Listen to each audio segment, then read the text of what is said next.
Whoa, now that. It's your boy, the Toothless Wonder, aka Foul Sharpton, aka Slick Gregory, reporting live from the Bamboozled Again News Network, right? And this is one of the areas in which I seen the bamboozlement. So somebody, like anybody like knows me or just a little bit, like I've talked about my various struggles with substance abuse or whatever. In the birth month of September, I have 3.5 years clean and sober from any kind of mood or mind altering substances, right? Prior to this trip, I couldn't get past 6 months, saved my life. And I first went to Baltimore in April of 2016 to try to get it together. I was coming off of, just trauma. Sidebar note, I had read something where, the city in Israel, Tel Aviv, it actually translates, I guess, into Hebrew or whatever language that is, to build on the ruins of. And when I read that, this was years back, I'm like, one of those kind of epiphanies along the journey, right? So that's what, almost 8.5 years. So of course, on this journey, I've relapsed numerous times. Like I said, prior to this trip, I couldn't get past 6 months. And somebody had, because I used to work in treatment or whatever the case may be, and people ask like, do you do groups or do you do like NAA meetings? No. Do you have a sponsor? No. And by me taking this stance, that's actually how I got the ball rolling, by accepting all personal responsibility for everything happened with me and how I deal with it. So when I tell people that, they be like, "Oh, you're just clean." That's what you want to call it, based on the reference of like your frame of reference. But I practice more spiritual principles than anybody I know. But here, and they ask, when I was working there, like I'd be leery of telling them that because I don't want you to see some type of positive attribute in me and then you do it and then not be ready for it. So take suggestions, do all that good stuff. And I do that, you know what I'm saying? But here's why I got sour to the whole NAAA thing, right? And I've had like, like clinicians and stuff like that say like, well, a sponsor only is not supposed to be your friend. And I get that. But they're just supposed to help work you through the 12 steps. Like that's it, that's all. But I understand me as well. I don't want nobody work me through nothing that I don't personally admire they have some type of character attribute that I admire. You know what I'm saying? To be totally honest. Now, granted, ain't nobody perfect, myself included. But I couldn't put my finger on the tongue, and I tried it, but it just didn't work, and it just didn't fit me. And this is what's happening in the world at large. Like, okay, in the literature, right? It says that NAAA should have no opinion on outside entities. Hence, the AANA name shouldn't be brought into public controversy, right? But I don't think Bill and Bob foresaw that society could have an influence on the rooms of Narcotics Anonymous, AA, whatever the case may be. I'm more so, like, even though alcohol is my main thing, I'm talking more NA because of like the opioid, epidemic and all this funding coming out for the problem that they ended up creating anyway. Wink, wink. And when you do a lot of shadow work, as they call it, you see things more clear as you've cleared up your own lenses of your own eyeballs. Here's why I don't fool with NAAA. One, prior experience. It's not meant for me to I think God want me to go to Him with everything. Granted, I do have, people that I can, run stuff past, bounce ideas off of. But they don't do NAAA either, and they're clean, you know what I'm saying?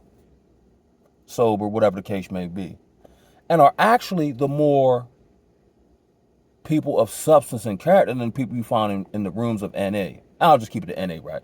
And here's why. And here's why I think it's why. One, earlier on in my recovery journey in Baltimore City, I saw a lack of genuineness. Even though, like, no different than the preacher man. You know how they'll preach all this stuff, but you don't actually see them living any of it. There was no authenticity to me. There was no humility, right? So I was kind of like that kind of like, even though I couldn't quantify it at the time, like, nah, I figured out on my own. You know what I'm saying? And I took my bumps and bruises, but I learned from it though. So now, not that I compare myself to anybody, but once I got kind of, even though I was always in society, reinserted in society, like in the workforce, and been around other people who have all this education or might have more clean time than me or whatever the case may be, I noticed that I am vastly more evolved and equipped to deal with life and whatever come with it than they are, even though they preach all this stuff. So what ends up happening, I think, especially when you do like alcohol do it too, but when you get into like the cocaine, the crack, you know, your K2s, you know, your smack and all that, that stuff or whatever you do in the midst of addiction of that, stealing from family, maybe you done something strange for a piece of change, uh, prison time, whatever the case may be, right? That stuff chips away at your soul and your spirit, right? And it takes spiritual inner work to build that back up.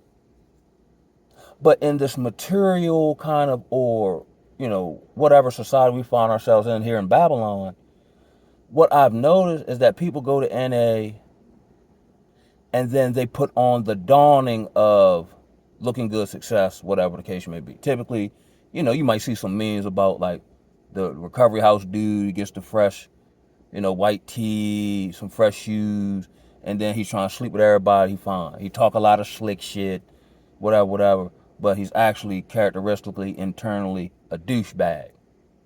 You know what I'm saying? And I've seen those type of brothers, right, really have their way. You know what I'm saying? Now granted, everybody make mistakes and nobody's perfect, like I said. But my like one of my big things is intention and motive. You know what I'm saying? Like I question my intentional motive when I do almost anything. Just to make sure I'm not getting big headed or I ain't trying to work nobody unintentionally because I would just hope, you know what I'm saying? Like I'm always checking myself, but I don't need nobody else to remind me to check myself. I don't need to go listen to a speaker to inspire me, because not going back to what I used to be is inspiring enough. You see what I'm saying? And granted, this might not be for everybody. To each his own. I had to find my own path. But I noticed especially now, the way society, my path doesn't involve being clicked up with folk. My path, and like everybody I run with, is they kind of on their own path, and we keep each other up and bounce ideas off each other, and so we kind of have a meeting, quote unquote, that way. But I noticed like there's no,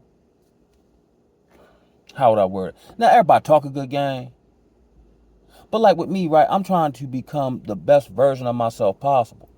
Not so that people will like me, not so I can drive, you know, whatever kind of car, even though it'd be nice. Not because I want, you know what I'm saying, social status. I want to do that for me because I walk such an isolated path in this recovery game that I like being able to go to sleep with a clear conscience and wake up and look myself in the mirror, and it might be hard or something might not be working out or I might be disappointed about this, but damn it, I ain't do no fuck shit though. I ain't do nothing you know what I'm saying, that I know I shouldn't because I couldn't mentally or emotionally hold up to whatever the quote unquote feeling was, which actually has built and created character. And when you have a certain character that's typically honed in suffering and hardship, right? Just like the Spartans had to go through hardship to test their warrior, you know what I'm saying? That's why I think my path has been so long, or to do certain things takes me so much longer than everybody else. You know what I'm saying? Because along the journey is where the internal attributes were honed for, say, like this. You know, when I quit working at the rehab for ethical reasons, and I'm the only one stood on business. However, my personal value didn't take a hit because I no longer have a title or a job, neither one of which defines who I am. I think I said this before. What defines me is all the stuff I've overcome and all the things I'm striving for, solo dolo. I don't necessarily need a squad. You know what I'm saying? Like, I think every man should, to some degree, like, not some degree, but be able to walk his own path or stand on his own. Because you can't be around people 24/7. And I've noticed this, right? Um, Especially with my interaction with people in the recovery world, they always need somebody around them. And I think here's why. Because when you get by yourself, your subconscious naturally tells you the truth about who you are. You can perpetrate a fraud, and you know what I'm saying, in society or whoever you're around and get that ego boost or whatever the case may be, which the ego ain't real. Um, but I know this personally. When you get by yourself, that's when you really do the most fighting. Or you really deal with the most emotions or fears or doubts and stuff like that. That's why it never made sense to me how people can just jump from person to person to person. But everybody's just preying on each other. And these are in places such as the church or the rooms of NA, where people say we care about each other in lip service, but you don't actually see it in action and behavior and intention. So it's not even like, and then let's say I were to go, and let's say I start like, nobody wants to hear that. Everybody, like the church, everybody wants this feel good message. Everybody wants to be coddled in their dysfunction. You know what I'm saying? The path the Most High laid out for me, it had to be hard for me to get hard as the times are getting harder. So it's not really hard to me. It's just like a duck being in water. You see what I'm saying? Would I like it easier? Would I da-da-da? Yeah. But there's no growth in that. There's no, you know what I'm saying? There's no next level with that. How they said you judge a captain by how he conducts the ship in stormy water. Because anybody can drive a ship when it's clear and ain't nothing happening. You know what I'm saying? And here's another one, because the whole time I was in Baltimore, arguably one of the most dangerous cities in America, for whatever reason, and I believe it was divinely blocked, I could never get a job. Like, I had people who had multiple attempts tell me, come to the spot, yo, they'll hire you, you know what I'm saying? I'll work there, and they'll knock me on my background. And I ain't got none of them super duper charges. Not as far as like pistol charges, no robberies, no super duper, drug volume selling. My shit mostly like drunk crime, assault, disorderly. I stayed violating probation when I was on it. You know what I'm saying? Like those type of things. And I'm like, well, I can't like. But here's how it worked out to my benefit. It made me resourceful. So I don't like, and it kind of honed this ability to make money, to be ingenuitive, to be resourceful without a 9-to-5 joint. You see what I'm saying? And it taught me to live more of a like minimalistic lifestyle. You know what I'm saying? Now I understand the old folk, like long as you got a roof over your head and some victuals, you all right. But in my case, it'd be like roof over your head, victuals, new poats, you know what I'm saying? And at the time I had no life, so enough money to get around to do whatever I had to do. A couple of hours, hop on the bus, or I would walk, you know what I'm saying? Now, even though it was hard because it was new, it honed me to be able to do what I'm doing now. You see what I'm saying? I'm always seeking out information because I was around so many pump fake artists and bamboozlers, or like, the dude who in jail and he read all these books and he can quote all this information that you can't really apply in real life, but he's actually doing that to like bamboozle you, to charm you into this image of what he's trying to portray to you so he can twerk the shit out you. I started perceiving, and I think this when my discernment started kicking up. I pray, I'll never forget one night I prayed, I said, God, I'm legitimately trying now. You got me here and everybody lying. And then get mad at me when I don't buy it. And then act like they want to fight. Or, the typical, like, if you're in an urban, northern environment, I guess any city or whatever, niggas clash and all that type of shit. But I can't afford to clash these niggas. So now I'm starting like, yo, they gonna take me for soft, whoop, whoop, whoop. So that's why I came with the counter tactic. Me and brother get into it. Not because I did anything, because he just, wherever he at with it. And it taught me a whole lot of compassion. I'm like, darn, Carl, what's wrong, baby? I know I ain't did nothing to you. And if I did, I would legitimately apologize, not out of weakness, but out of respect for another man. And that wasn't my intention. So you know what I started doing? I said, cuz, Martin Luther King, he ain't want this for us. Man, bring it in. And I would open my arms up and walk toward him, try to hug him. It would fuck them up. They would back up.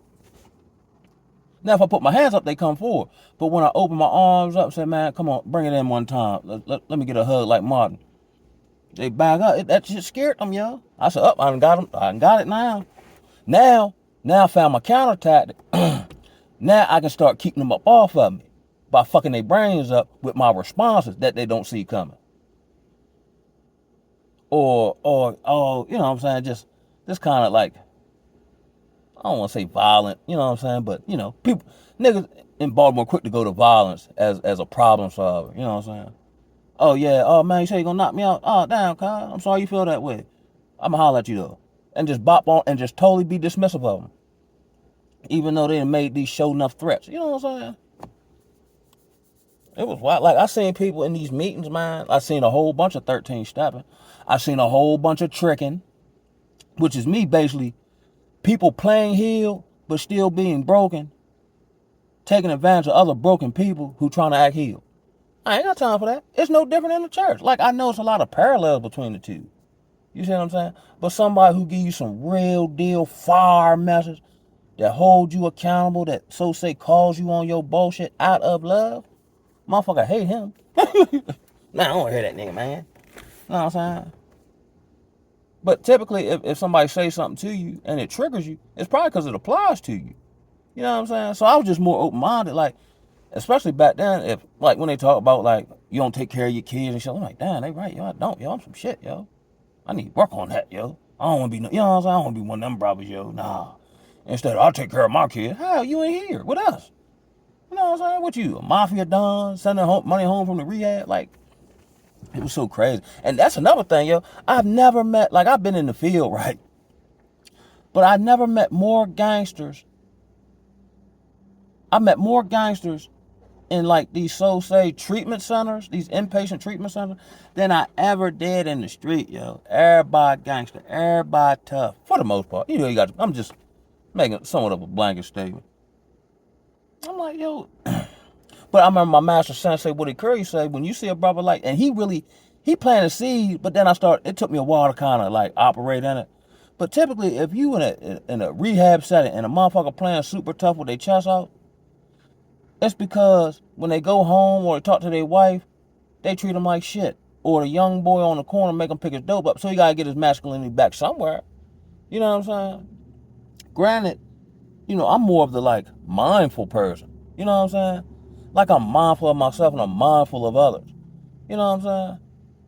So I'm like not humble in the sense of, you know, my head down and, you know, my shoulders slooped or whatever you want to call it. But I just like I'm here, you know what I'm saying? Like, I'm trying to learn me. I don't have time for the bullshit.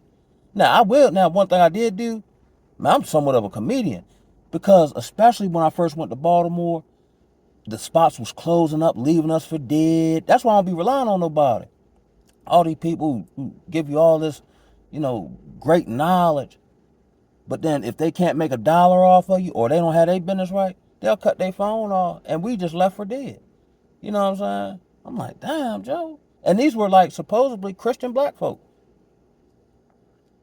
And I'm like, wow. And it really gave me, and then like when I was at the rehab, because of my experience, when I see some unethical shit, I call it. Because I know what it's like to be left for dead by the people who trying to help you. But the only reason they help you is because they think they can make $1 off of you. And if they can't, they're gone. Like, I could just, yo, my whole Baltimore, I could drop a whole series, like the dude, Joe Baker, on just my recovery experience, the characters I met, the situation, you know what I'm saying? That shit was real in the battlefield. Yes, sir. Yes, sir. You know, my issue with trying to find a job, can't get no job. People holding you in a certain place so they can make money off of you, but you ain't got no plays in the pot.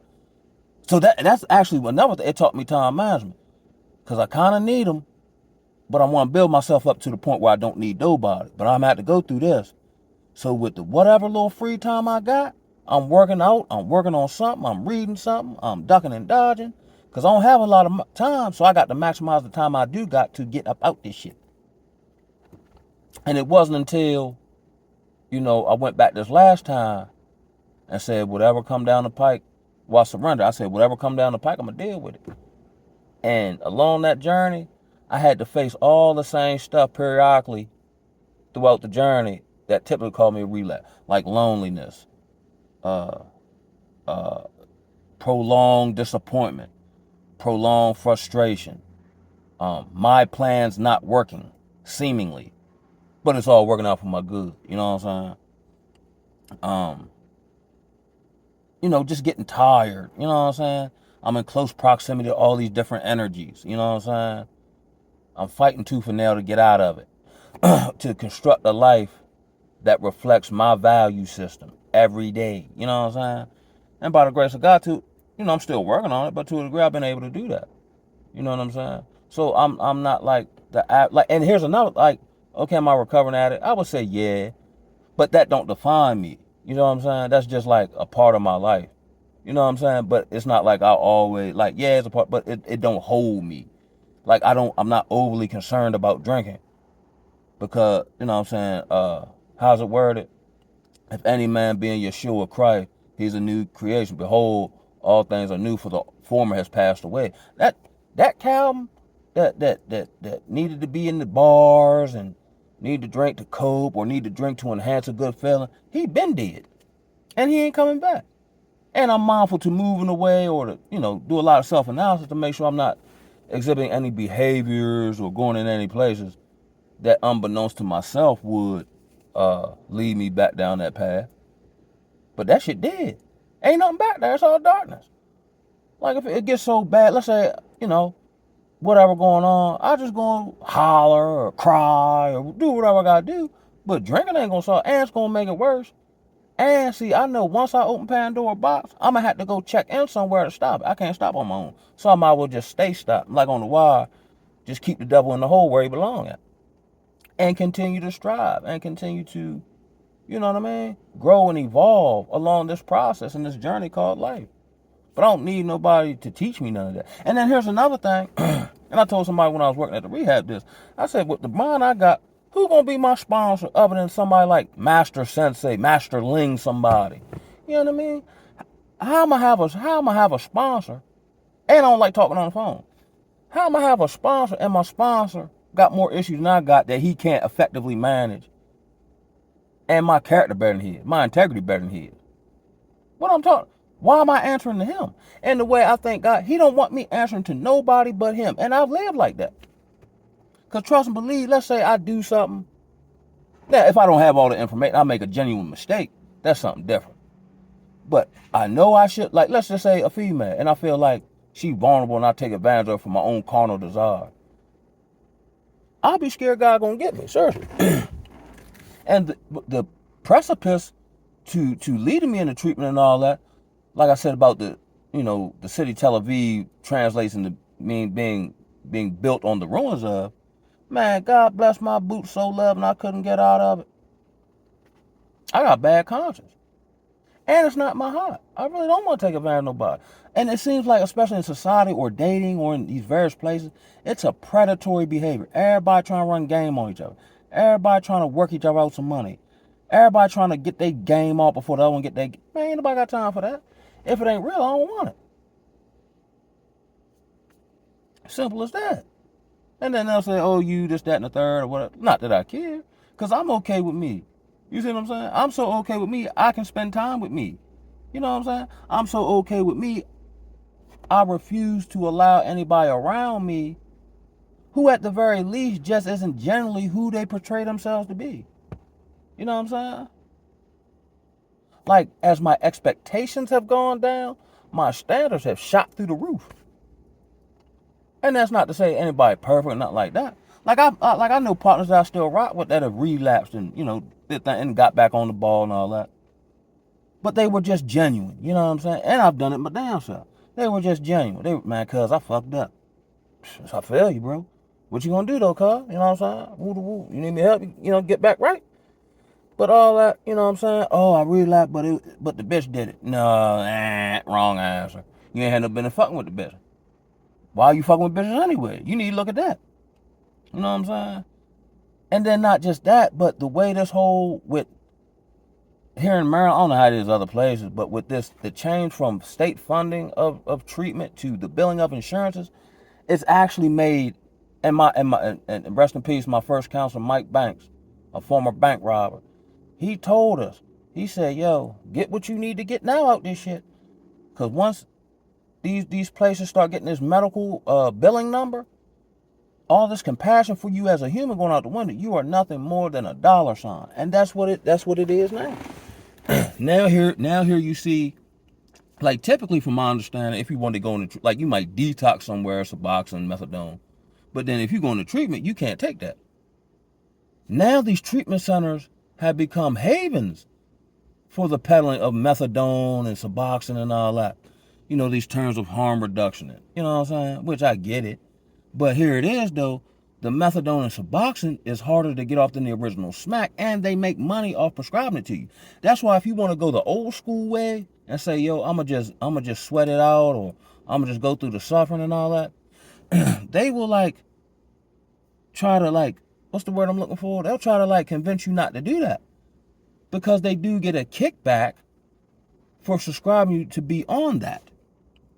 And then let's say you don't get a dose for some reason, you can't even function. You know what I'm saying? But then they'll say, well, but if you can't handle the craving, you might die. And that is true. But they're to me, and that's a decision every addict got to make for themselves. But I don't want nothing to help me quit. Just like with these cigarettes, I'm ready to go cold turkey. I'm gonna do some, you know what I'm saying? And it's something to be said when you go through when you do like the Raz Deshawn and go the harder way. You know what I'm saying? Especially as a man, it do something to you, positive. It builds resiliency. These are all traits you need in life. So I didn't take the easy route. I didn't try to scheme, or I ain't try to do nothing. I played the game straight up.